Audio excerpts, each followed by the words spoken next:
Alrighty, so it is July 3rd, and if any of you don't know, that means it is J.Shaw's birthday. For my dad's birthday video, we knew he couldn't film his own intro, so here I am. I told him, take me to somewhere special, somewhere that means a lot to him, and I thought we were going to Smithville Lake. That's kind of what we had talked about, but as you can see, this is not a lake. But I'll let him tell that story. So let's get into it.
Alright, well, it's the day of my birthday.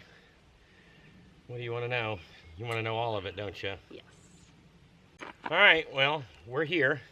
Where is here? Here is a little place out by Smithville Lake called Pleasant Hill Primitive Baptist Church. This, my daughter said take me somewhere special, and this place holds a special place in my heart. Beyond loving Latin music and reggae music, which my kids so adore my taste in music right now. For those that have known me for any length of time know that I've got deep roots in old-time bluegrass, country music, folk music. I'd venture to say I guess I'm an accomplished musician. I hate saying accomplished, it doesn't sound very humble.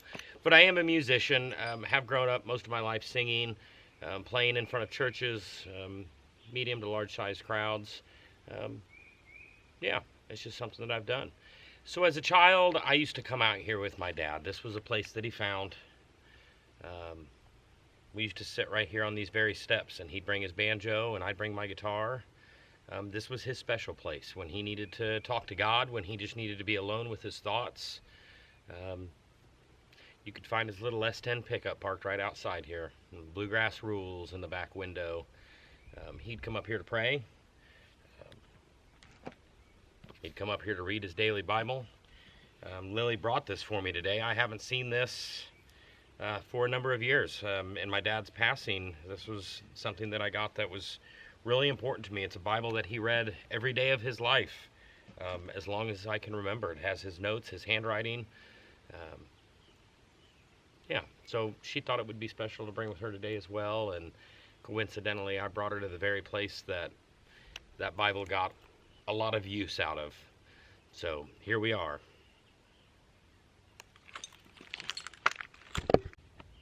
Alright, enough of the sappy stuff. Let's get into the nitty-gritty of why we're here today, why we're making these videos, why he's on the journey he is today. So, why? Why are you starting your own company? Why? Well, I already started it, and I'm happy to report that we're doing good. We're doing good. Business is growing. I love it. Why did I do it? That is a broad question. I mean, why does anyone get into business? I'd be a fool and I'd be a liar if I said it's not for the money. Like, sure, there is a financial aspect of it. I did it for you. I did it for that little boy at home. I did it for your sister. I did it for Morgan. I did it for my wife. I did it for myself. I did it for the community. For years, I've been servicing people's equipment. You're out there. If you're watching the video, thank you. It's been nights. It's been weekends. I've been doing it for more than 25 years. A lot of encouragement from folks to just, why don't you start your own company? Why don't you do this? Why don't you? Enough of that. I finally decided it was time to do it. Really, it's building a legacy for my family. It's building a legacy for this 5-year-old boy that rides around in the van with me most days and literally keeps track of what we're doing. He knows the service calls I'm going on. He knows what I'm doing at those service calls. Some of you have been so gracious to be like, "Oh, get him out of the van, bring him in the house. Let's talk." Yeah, he can follow you around. Um, so he does get to hammer the nails and drive the screws and turn the wrenches, and he's learning day by day. This little developmental brain of his is just going crazy with just information and learning so much. So, when people say why would you go into business? It's 2022, the economy's sketchy, the gas prices are going high. It's crazy, folks. We know. I did it because I've had people that tell me the hardest decisions to make are the best ones. Going to work for another company, it doesn't sit well with me. But when I say I want to do this for myself and I want to do this for my family, that is a decision that comes easily. That's a decision that sits well. Um, it just seemed like the right decision to do. Absolutely. Yeah. So you said building this financial stability, especially in Rowdy's case. What's your plan for the business 5, 10, 20 years from now?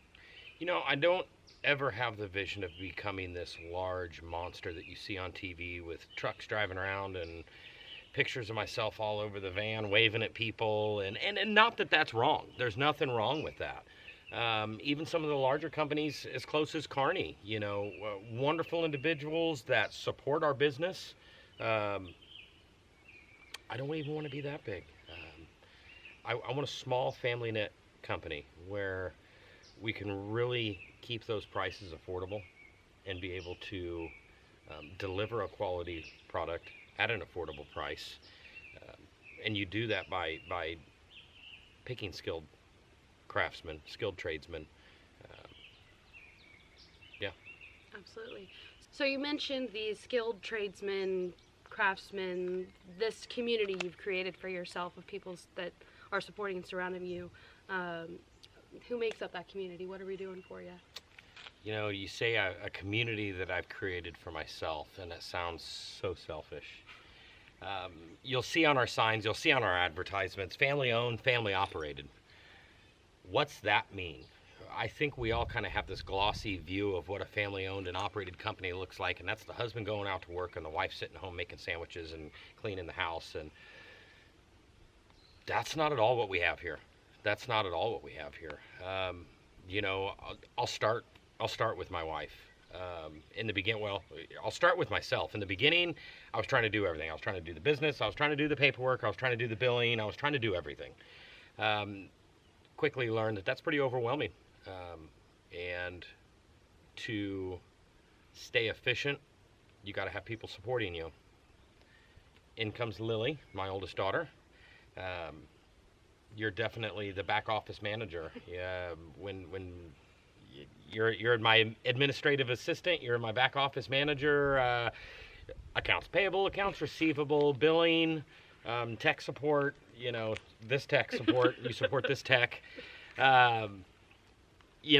My wife's at home making T-shirts. She's making the stickers. She's making the vinyl. Now, I will say she doesn't do all of it. Some of the larger stuff we use, shameless plug here, Nick Little, Genius Graphics, Plattsburgh, Missouri.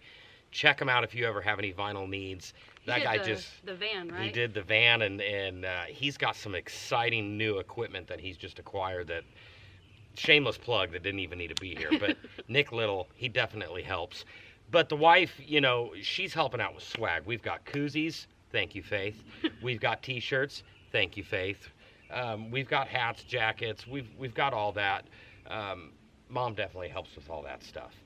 Lily's definitely doing the back office stuff. She does a lot of our social engineering, Facebook, TikToks, YouTube ideas, and then there's Santos, your boyfriend, and someday I'll call him my son-in-law. I usually just call him my son-in-law because it's easier. Santos, he's kind of the, what do we call it? The intellectual brains behind the operation? Personal relations. Personal relations. Santos sits back there and just really makes sure that we're driving uniformity, driving quality. Driving connection with the community. Driving connection with the community. And when you get to know him, you'll understand what we mean by that. He's definitely got a spot, a niche carved out for himself in networking with people and just serving the community. Morgan definitely helps. Now Morgan works a full-time job, so I don't get to use him all the time like I'd like. But he's always there to move the van, move the truck, hook up a trailer, help me get equipment unloaded. When we go to recycling some of this equipment and reclaiming it, Morgan's definitely there to help that. And, he plays a role there, helps out with babysitting the brother. I think everybody, including our neighbors, they help out because, hey, it does get tough on Rowdy. Those hot days, when it's 98 degrees outside, that kid don't want to sit in the van, so he goes and plays with the neighbors. It's just, there's just an overwhelming outpouring of support from the community. And I'd like to say I took part in that, but I think really all we've done is just help unite people and help them see that the support's always been there. Absolutely. We just haven't tightened the reins on it. There's a huge push within our ranks to support small business.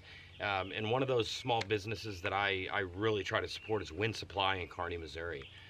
Bob Popvesic, Chris Carmichael, Corey Taylor, Dylan Wade, Austin, they've got a great team there. And that's another one of those family-operated companies right here in this community. I really try to exclusively do all my business with Bob. Been a wonderful guy. He supports us. He supports everything we're doing. And it's great to have that kind of support. Other small businesses and other small companies, believe it or not, another shameless plug here, Shanks Heating and Cooling. Chad and Mandy have been wonderful. Beatty's been wonderful. Those guys, I know I can call Chad at a moment's notice. I can get tech support from Chad. I can get advice from Chad. He's just been a great guy to deal with. And I just want to give a huge shout out to Chad, Beatty, and Mandy for all the support they've shown us here at J.Shaw Heating and Cooling. All right, enough of the business talk. Well, you don't like my shameless plugs? I'd like to talk a little bit more about what you're doing in the community that so graciously has been supporting you. I know you've been pretty active, and the whole family's been pretty active at least this past couple weeks. What are we doing? So was it end of May, beginning of June? Holt Fire Department did a little picnic in town there. Had a lot of fun. I know us, along with Big Daddy's Auto out of Holt, Missouri, Jerry Nickus and his family, we pulled together and were able to get all the food and supplies for that picnic that they had there, and had the kids come in, do touch a truck, and just had a bunch of activities going on there. That was great. I'm glad we were able to support that. Wish I could have spent more time there. Had some service calls that I ended up having to run that day. So if you guys made it and you were hoping to meet us, sorry about that. Maybe next year. And then just as recently as last week, Brandon Dre at Dre's Dynamite Fireworks, he had his fireworks display, and he was gracious enough to let us come out there, set up a tent. We were giving out hot dogs. We were giving out soda pops and waters. We had some raffles that we were doing, support Shop with a Cop in Kearney. The golf tournament in Kearney. You guys did that. I wasn't in town for that, but you guys did. Lily and Santos, you guys, they went out and showed up and supported the Kearney Shop with a Cop golf tournament there in Kearney. Had a great turnout, helped raise some money. And then, like I said, after that, we did the Dre's Dynamite Fireworks, where I think we raised $300 for that. And it may not seem like a lot, and I know myself, I was just kind of like, well, $300, is that it? But it wasn't until later on when I was talking with Officer Leach of Kearney Police Department, when he had mentioned that, well, $300, that's a whole nother family that they can take out. Talk about driving me to do something else. So stay tuned. Unofficial plans. I'm probably going to get yelled at after this video, but I'm ready to do another fundraiser support for Kearney Shop with a Cop and see if we can't get more families taken care of within Kearney. I love that. Maybe we'll branch out. There's a couple counties around us that could use some help. We And just love giving back to the community. if you guys have any ideas for us, comment below, reach out to us, let us know. Absolutely. We're totally open to ideas as well. Yep. So, well, let's actually get into talking about you. I know we've talked about the business up until now. Tell us a little bit about your birthdays as a kid. What did you do growing up? What did that look like? Having a birthday on July 3rd. You mean the 4th of July, Independence Day? Every year, my birthday's on July 3rd. And it's always the day before 4th of July. And of course, my dad would always wake me up. Jeffrey, what do you want for your birthday? Fireworks. I want fireworks. That sounds very familiar to a small child that runs around right now. Who has a birthday 2 weeks after 4th of July and still wants fireworks for his birthday. Yeah, so having my birthday before 4th of July every year, we always basically celebrated it on 4th of July. There was always some sort of holiday, some time off within the family that surrounded, the 4th of July holiday. So it always just made more sense to celebrate it on the 4th of July. It wasn't until later on in adulthood now that Kind of separating it. I've separated it and kinda, yeah, it's just another day, right? All right, so fireworks, obviously a hobby. I don't know if that's a hobby. A celebration technique. Okay. What else did you like doing as a kid? What are your hobbies then, now? What do you got going on? So, as a kid, hobbies, as I said at the beginning of the video, music. I was pretty involved in my music. I was pretty immersed in the music. We were part of an organization called the Gower Good Timers.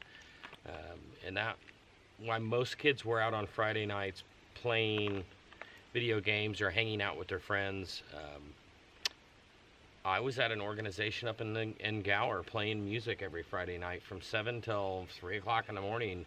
And then a lot of times usually it was over by midnight. And a lot of times we'd leave there and a large group of us would meet at the old Kearney truck stop.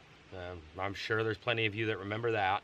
And we would sit in there, and a lot of them old truck drivers, one by one, we'd pull our instruments in there, and before you know it, we'd have a full-on jam session going on in the Kearney truck stop in the middle of the night. That was always fun. Those are great memories as a kid. My hobbies were building stuff, riding bicycles. Every teenage boy, or every little kid.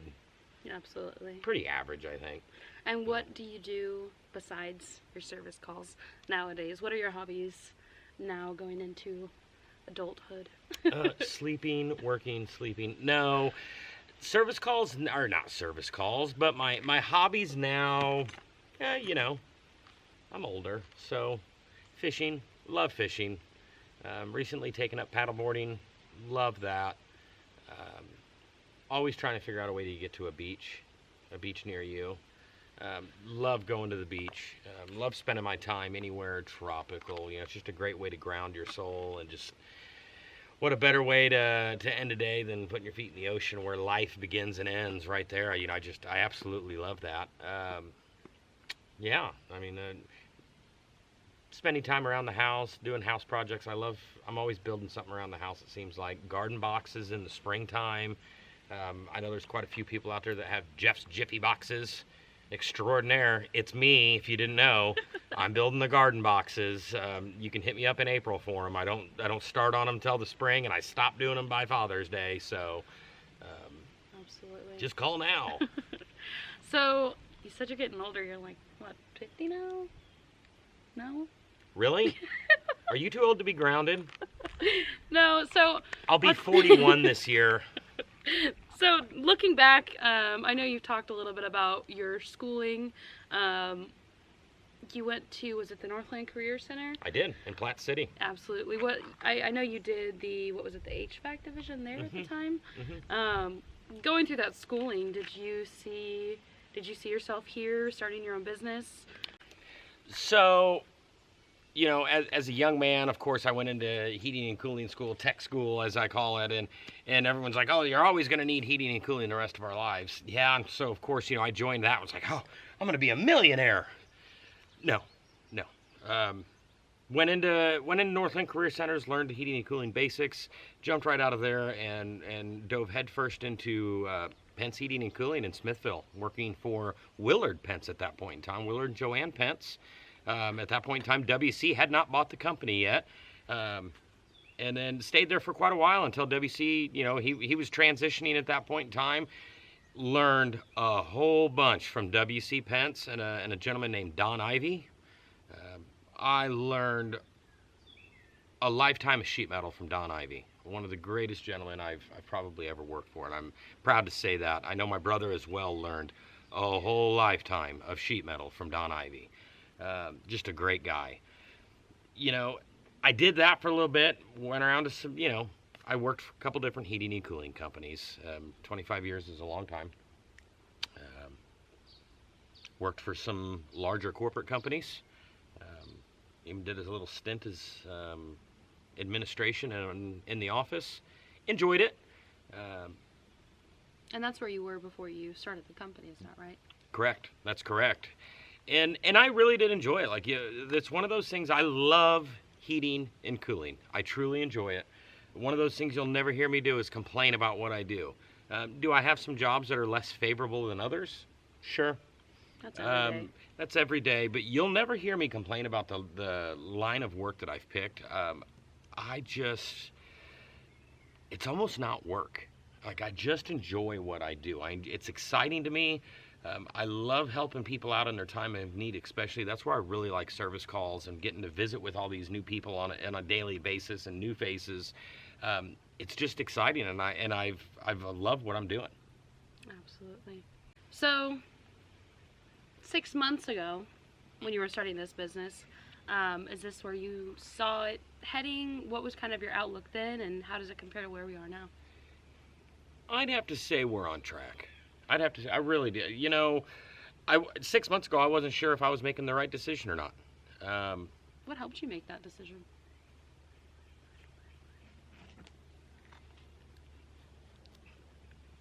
This Bible you helped me bring. I'll just read a little passage here that says, "Don't worry about tomorrow, for tomorrow will bring its own worries. Today's trouble is enough for today."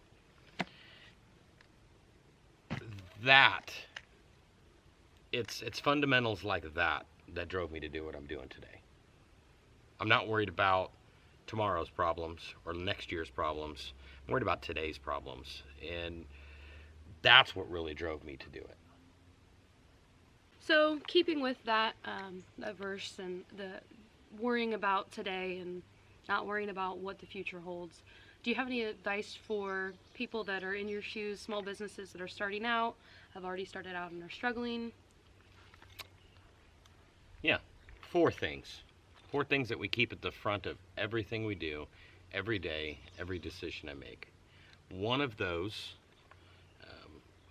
coming from my dad, would be to be humble. Humility goes a long ways.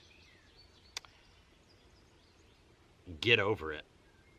Because what, Lily? Why do we need to get over it? Get over it because it's not that big of a deal. Just get over it. Move on.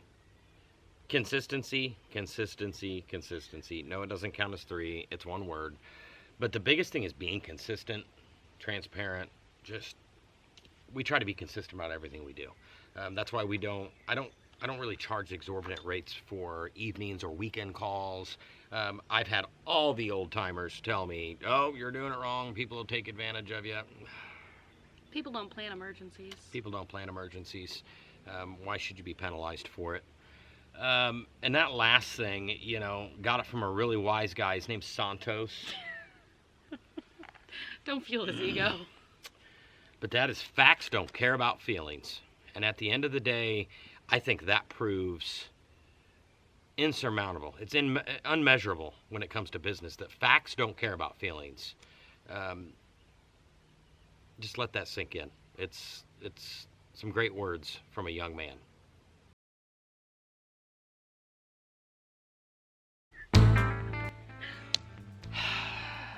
Are you done with me? You're done with me? Okay. All right. Well, I guess we're going to have to go blow stuff up now. All right. Well, there you have it. It's my birthday video. I just want to take a moment to thank everyone that's shown us support. called us, phone's been ringing. Find us on Facebook, find us on YouTube, find us on TikTok, find us on Instagram. I think we're on all those outlets. Hope so. I don't think I misspoke. Either way, keep an eye on our Facebook, keep an eye on our website. That's a big one that we don't talk a lot about, is our website. We've got a lot of things in the works here. We've got some activities planned within the community that we hope to see everyone at. But check out that website. We got some financing that'll be available here in the upcoming days. For anybody that might be interested in it, I've started a great relationship with the company here that I'm excited to see where it takes our business. So thanks for watching, everybody. And come on, these cookies are not going to make themselves. We need to get home. Okay, well, I guess we're done. Later.